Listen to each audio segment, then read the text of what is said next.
Bennett, thanks for coming up today.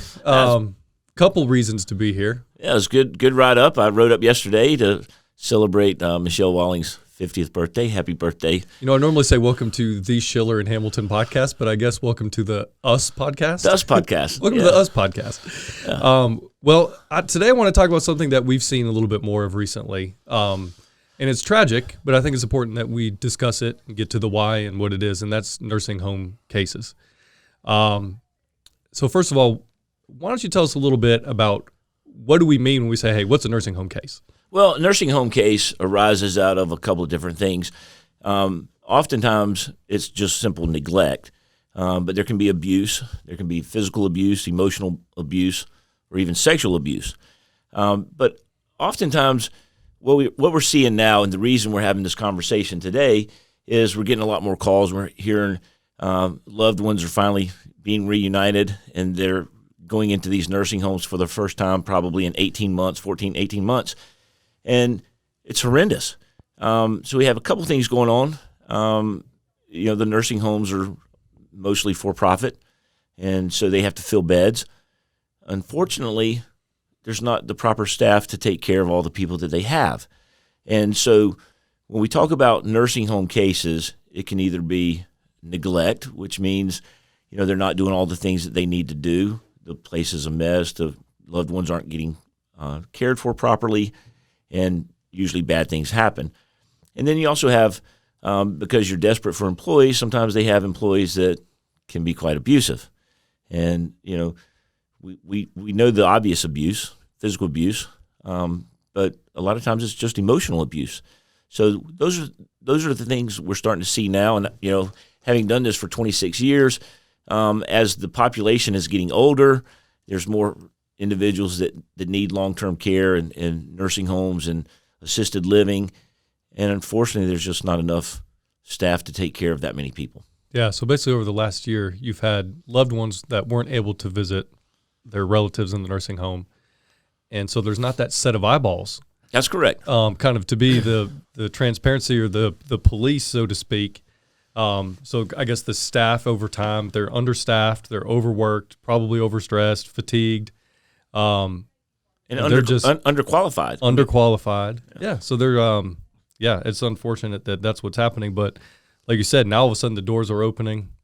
You have sons and daughters and nieces and nephews going to visit these people in these assisted living centers, and what they're seeing is not good. Right. What are some of the things, if you suspect that someone may be being abused or neglected, like what are the signs? What are these people seeing when they go there?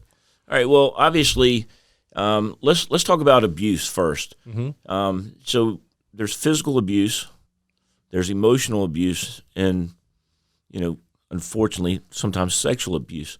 So physical abuse, you can look at the obvious, bruising, you can marks, unexplained doctor's visits where they're having to be taken to the hospital or the doctor. You see signs, and it may be something as simple as broken glasses, torn clothing, broken furniture. So those are the obvious signs. Like when you go and visit your loved one, they're usually a very small room, and if abuse is taking place, other things may get broken, not just the person. So you'll see marks, restraints on wrists, for instance. You can see bruising around the wrist, facial bruising. So those are the obvious ones. Now, when you talk about emotional abuse, some of the things that you'll see is unexplained behavior, like mumbling or thumb sucking, or the caregiver or the employee not wanting to leave the room while you're visiting with your loved one, or belittling language. Say that really fast. So you can hear usually the tone of the voice from the caregiver can be indicative of someone who's abusive. Short tempers. So those are the emotional. Usually it's unexplained behavior. Your loved one appears to be terrified. and behaving very differently. And then, of course, you have neglect, which is probably more common. And neglect can involve just, bed sores are the most common. That's just not turning the person, moving them around and doing the things that need to be done on a regular basis. Medication that's missed, dirty bedding, dirty clothes, just a dirty room. Those are all signs of neglect, and that can result in infections, illnesses, and of course, when we talk about sexual abuse, some of the signs are a little more frightening, and that can be, torn underwear, stains or marks on the underwear, unexplained bleeding in the genitals. So, and urinary tract infections. Sometimes if your loved one has frequent UTIs, then it could be possibly that they're being abused. So these are all signs that when you visit with your loved one, you need to be aware of, and you need to be looking for. And obviously they're vulnerable at that age. Yeah, and so you're describing a spectrum from negligence to criminal culpability. Correct. Which kind of begs the question, if you think or suspect that someone that you care for is going through something like this, what rights do you have, and what should someone do if they suspect this sort of thing is going on? Well, the first thing you need to do is report it. You need to talk with the supervisor. You need to call DHEC. In South Carolina, these homes are heavily regulated. They're licensed through DHEC, and you file a complaint with DHEC. They'll do their investigation. I think it's very important to get names of all of the individuals who are responsible for caring for that individual, the floor nurse, the supervising staff, the manager, or even the owner of the nursing home, and then take photos and take an inventory. One of the things that you can it's really important to do is kind of take an inventory. You see the date that a prescription was filled, and they're supposed to take X number a day, and it's the third day and they're still all there, then somebody's not getting their medication. So photographs, get the names of the people that are involved, report it. And one of the things that we can do, as an attorney, is help transition that family to a different facility. Because first thing you want to do is try to get them out if you can, if there's abuse going on. So but reporting it and then doing your own investigation and make sure that you preserve whatever physical evidence that you can. And everybody has a cell phone. Take some pictures, take an inventory, and get the names of people. Yeah. So would you say it's good to err on the side of caution? And if you do suspect something, start calling an attorney, start calling DHEC. When does an attorney get involved? Well, obviously that's a great question. But First of all, DHEC needs to get involved because that needs to be reported. And then that creates a record. And then obviously there are damages that one could pursue against the nursing home, and it just damages for the pain and suffering, the mental anguish, medical expenses, the cost of relocating the individual. Those are all damages that someone suffers. But the real tragedy is so many of them go unreported because there's so many that may not have family that visit. So you may be there at a nursing home and see someone else is suffering. First call is to DHEC. Let them know something's going on, something's not right, and let them do their investigation. Mm-hmm. And then if it looks like if that investigation then bears fruit, that's when you would probably want to contact an attorney, correct? Well, I think, the sooner the better, obviously, because, we have the Freedom of Information Act request. We can request all sorts of information. A lot of times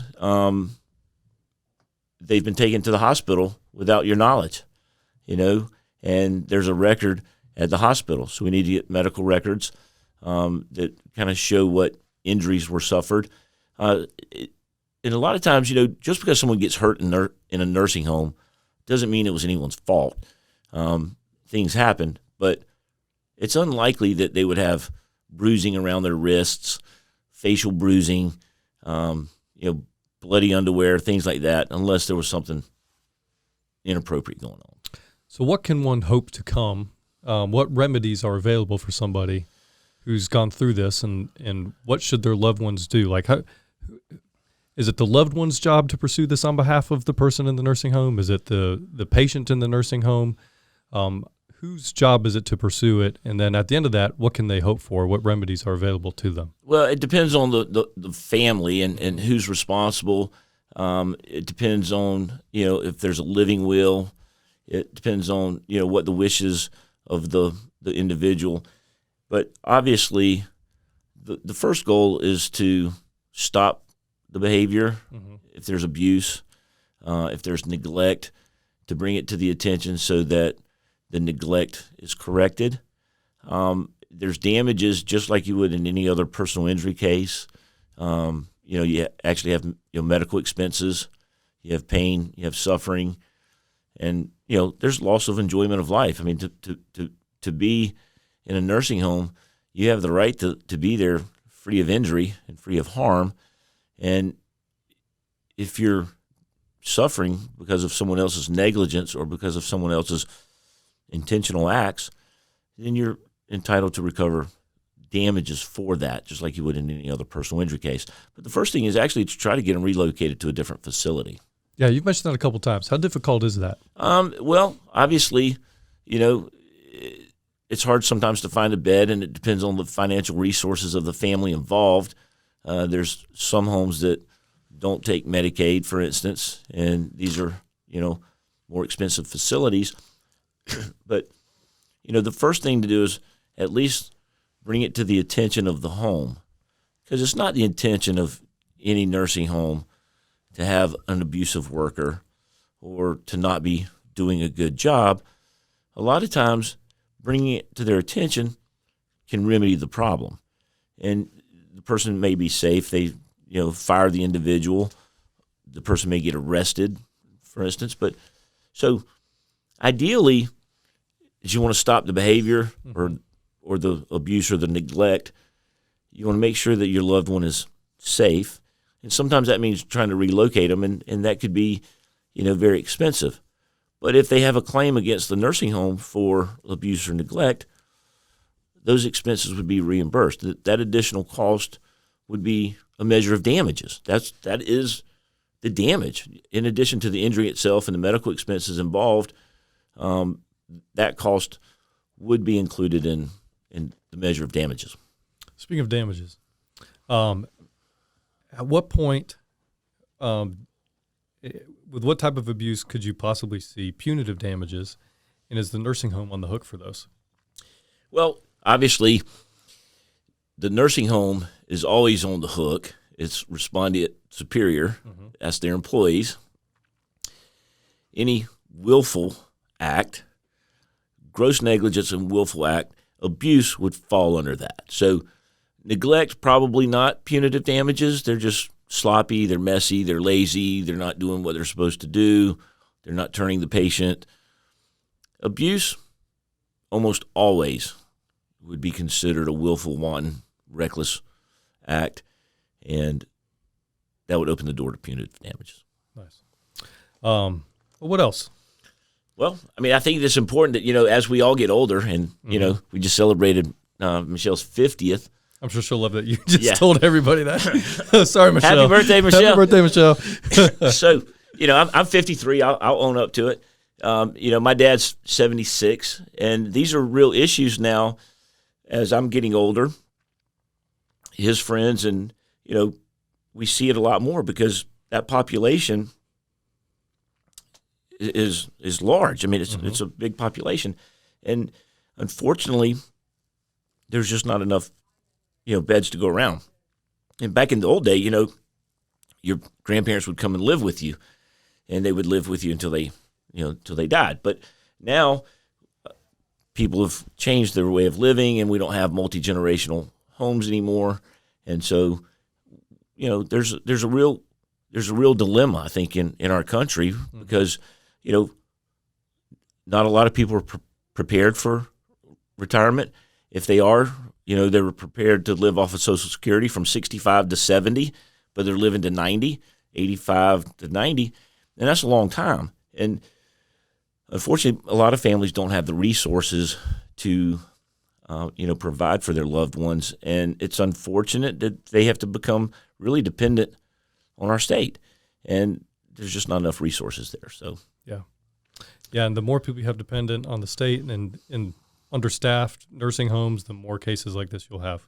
And the thing about the understaffing, and it's not so much just that they can't hire enough people, but depending on the needs of the individuals that are in that home as residents, require different level of certification by their employees. So instead of just having a CNA, you may need a physical therapist or a nurse practitioner or an RN. Well, if you're an RN and you're working at a hospital, you make a little bit. It's a different kind of pay structure, or you can go change diapers. In a facility, and those are tough jobs. I mean, I know people that have done that work. It's very tough, and so it's not just the number of people that they have; it's their qualifications. What are they qualified to do?